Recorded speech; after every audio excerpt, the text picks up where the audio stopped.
Today we're going to talk about how to wrap amputations. So we're going to look at the AKA and the BKA. So you're going to always anchor your wrap above the joint above the amputation. So for the AKA, that would be around the waist. For the BKA, that would be at the thigh above the knee. So whenever I do this, I'm going to be doing it in what we call like a figure 8 or a herringbone pattern. We're looking to make sure that there's even compression all around the limb to help shape it for possible prosthetic use in the future. The compression should be pulling upward to try to get some of that swelling out of the leg and back up towards the heart to be circulated.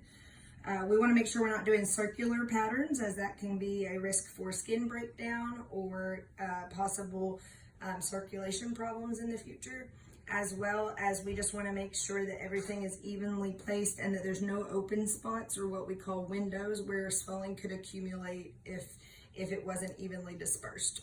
So whenever I do an AKA wrap, I'm going to start it at the waist and have the patient roll so that I can get it to where I can get it underneath, pull it around the hips, leaving a space for them to be able to use the restroom. Make sure you're not covering those openings. When you come around the bottom, you're going to want to do the perfect first pass covering the bottom to try to make sure that that helps you not have windows later on. So.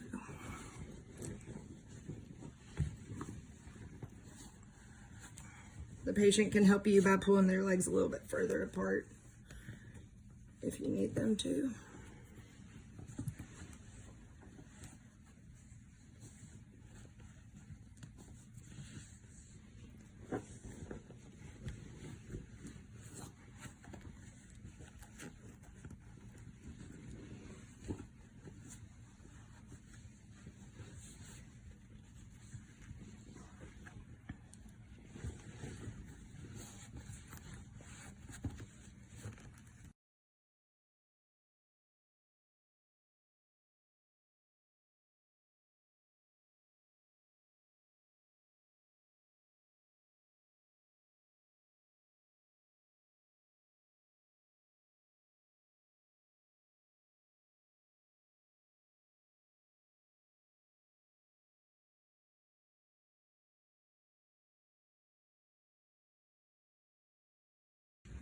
Sarah, what are you gonna use for a fastener on that? Typically we'll just use tape so that we make sure that we don't have any risk of infection from like the pointy clips, getting into the patient's leg or anything like that. So we usually just use paper tape or something like that. We're gonna anchor it above the knee, as I said, and we're gonna make sure for the BKA that it has something to